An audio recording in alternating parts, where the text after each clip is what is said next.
So hello guys, আসসালামু আলাইকুম। This is me Maria Akter Mimi. আশা করি আপনারা সবাই ভালো আছেন আর আমিও ভালো আছি। আজকে আমরা ঘুরতে বের হবো, একটা জায়গায় যাবো, সেটা হচ্ছে অনেক পুরনো একটা স্থান, সেখানে একটা জাদুঘরও আছে। গেস করতে পারবেন কি? অবশ্য ক্যাপশনে তো দেখিয়ে ফেলছেন। যাই হোক, আমরা আজকে যাচ্ছি আহসান মঞ্জিলে। তো আমি একটু পরে রেডি হয়ে নিব অ্যান্ড দেন আপনাদের সাথে কথা হচ্ছে। Okay, so get ready with me to go to Ahsan মঞ্জিল।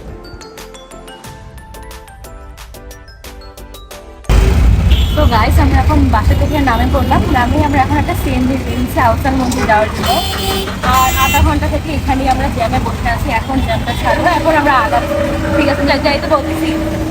এত পরিমাণে রাস্তায় জ্যাম ছিল যে আহসান মঞ্জিলের আগেই আমাদেরকে নেমে একটু সামনে হেঁটে যেতে হয়। তো একটু সামনে হেঁটে আগায় গেলাম, তারপর যাই আমরা ভিতরে ঢুকলাম। তো গাইস, আমরা এখন আহসান মঞ্জিলের ভিতরে ঢুকে পড়েছি। আমরা আজকে অনলাইনে টিকিট কেটে এসেছিলাম, তাই দেখে আমাদেরকে এখানে টিকিট কাটতে হয়নি, বাট এখানে ভিতরেও টিকিট কাটার ব্যবস্থা রয়েছে। আপনারা চাইলে এখানে টিকিট কাটতে পারেন অথবা অনলাইনেও টিকিট কাটে চলে আসতে পারেন, যদি আপনারা ভিড়ের না দাঁড়িয়ে থাকতে চান। তো আমরা এখন ভিতরে যাচ্ছি, চলেন আমাদের সাথে। আর হ্যাঁ, প্রতিটি টিকিটের মূল্য ছিল 40 টাকা করে।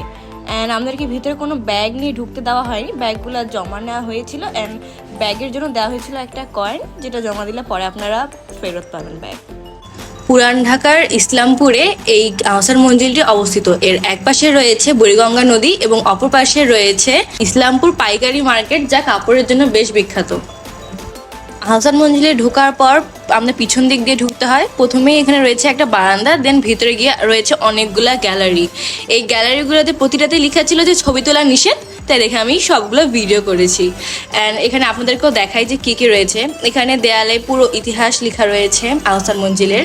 তারপর ভিতরে গিয়ে দেখলাম একটা মিরর। অবশ্যই মিরর দেখলে তো আমার নিজে ভিডিও করতেই হবে। আর আহসান মঞ্জিলটা ছিল পূর্বের ঢাকার নবাবদের প্রাসাদ। সো এটা হচ্ছে তাদের ডাইনিং টেবিল।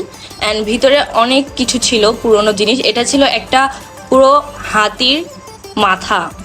এই হাতিটার নাম ছিল ফিরোজ জং, যা রাজা আব্দুল গনির অনেক প্রিয় এবং বিশ্বস্ত ছিল বলে জানা যায়। আর এটা ছিল হচ্ছে অলংকৃত পার্টিশন, যেটা 19 শতাব্দীতে পুরো কাঠ দিয়ে তৈরি করা হয়েছিল। এখানে রয়েছে 2 তলায় যাওয়ার জন্য সিঁড়ি, তবে এটা বন্ধ রয়েছে বর্তমানে। এছাড়াও এখানে অনেক অলংকার ছিল, যেগুলো হাতির দাঁত দিয়ে বানানো হয়েছিল। আর গ্যালারির ভিতরে গিয়ে আরও দেখলাম যে রাজা আব্দুল গনি ও তার পুত্র আহসানউল্লাহ সহ তার পুরো 14 গোষ্ঠীর ছবি দেওয়া ছিল ভিতরে। এখানে আগের যুগের নবাবদের একটা পুল গেমের পুরো সেট ছিল, কিন্তু এখন পর্যন্ত আমি পুল গেম খেলতে পারলাম না। যাই হোক, কোনো ব্যাপার না। দেন এখানে পুরো একদম নবাবদের পুরো 14 গোষ্ঠীর সবকিছু দেওয়া ছিল। আর এটা ছিল রাজা আহসানুল্লাহর ডায়েরি। বাহ, কি জোস লেখাগুলো ছিল। দেন আমরা চলে গেলাম 2 তলায়। অ্যান্ড এখানে 2 তলায় যদি দেখতেছি আপুগুলো সুন্দর সুন্দর ছবি তুলতেছে। যাই হোক, ব্যাপার না, আমিও তুলছি, আমার এত দেখে লাভ নাই। তো আমরা এখন দ্বিতীয় তলায় উঠে গেলাম। দ্বিতীয় তলার গ্যালারিগুলোতে আছে আর ড্রয়িং রুম আর গোলঘর বলরুমগুলো, এগুলো উপরে আসতে তো চলে না উপরে। আর এখানে অনেকগুলো ঝাড়বাতি অনেক আগের জমা। আসুন আমার সাথে।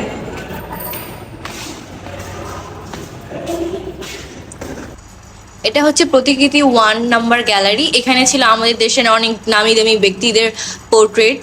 অ্যান্ড এগুলো অনেক জোস ছিল আর্টগুলা। তারপর আমরা এখানে দেখতে পেলাম এখানে ছিল অনেকগুলো হাতির দাঁতের সামগ্রী। এই সব কিছু হাতির দাঁত দিয়ে বানানো হয়েছিল।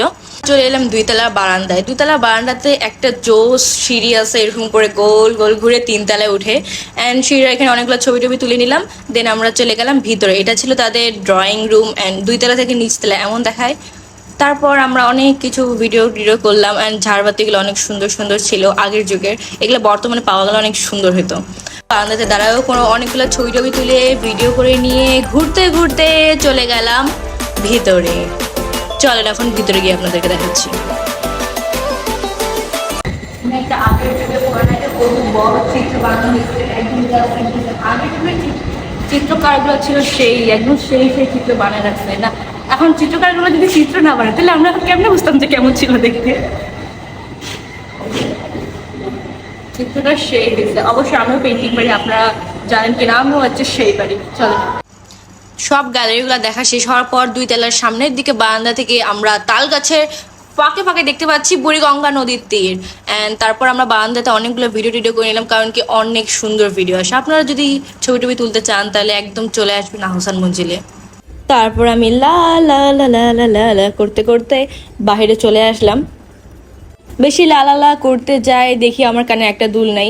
এখন আমার এক কানে ঝুমকা, আমার অন্য কান ফাঁকা। অ্যান্ড তারপর অনেকক্ষণ থেকে খুঁজলাম, বাট আমি আর দুলটা খুঁজে পাইনি। যাই হোক, আমি আমার ভিডিও নিয়েই খুশি। আমার এত ঝুমকা লাগবে না, বহু ঝুমকা আছে, একটা ঝুমকা হাইলে কোনো প্রবলেম নাই। এখানে আমি একটু ভিডিও করতে যাই, ঘুরতে ঘুরতে আমি জুতাটাই খুলে হাঁটা চলে গেছি, সেজন্য হাসতেছি। দেখ, আমার ঝুমকা হারায় যাক আর জুতা খুলে যাক, তাতে কোনো প্রবলেম নেই, আমার ভিডিও হইলো। তারপর আমি আবার লা লা লা লা লা করতে করতে বের হয়ে আসলাম। আমাদের এখন আহসান মঞ্জিলের ভিতরে সব আর্ট গ্যালারি, যতগুলো গ্যালারি ছিল সবগুলো দেখা শেষ। এখন আমরা বের হয়ে পড়বো। অ্যান্ড এখন আপনাদের জন্য দিয়ে দিচ্ছি পুরো আহসান মঞ্জিলের একটা সিনেম্যাটিক শট।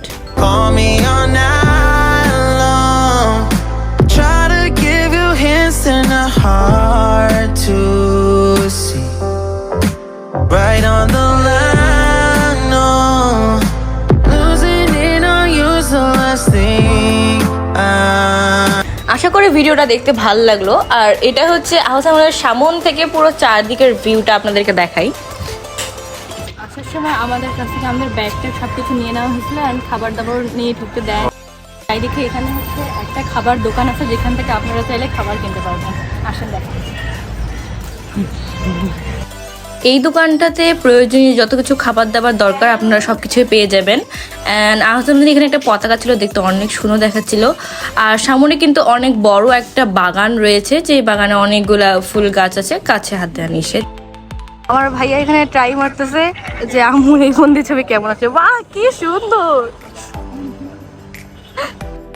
আমরা আহসান মঞ্জিল থেকে বের হয়ে ঝালমুড়ি আর আচার ও অনেকগুলো ফল একসাথে মিক্স করে যেটা বানানো হয় আর কি, জানি না নাম কি, সেটা খাইলাম।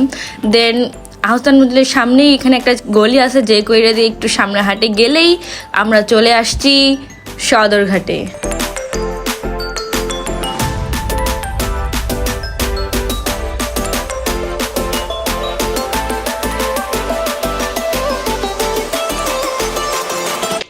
সদরঘাটে একটু ঘোরাফেরা করার পর আমরা চলে আসি ইসলামপুরে। হাঁটতে হাঁটতে অনেকগুলো জামার দোকান ঘুরি, কারণ কি এখানে অনেক সুন্দর পাইকারি রেটে জামা পাওয়া যায়। তারপর আমরা কয়েকটা জামা কিনে নিয়ে আমরা চলে যাই নাজিরা বাজারে।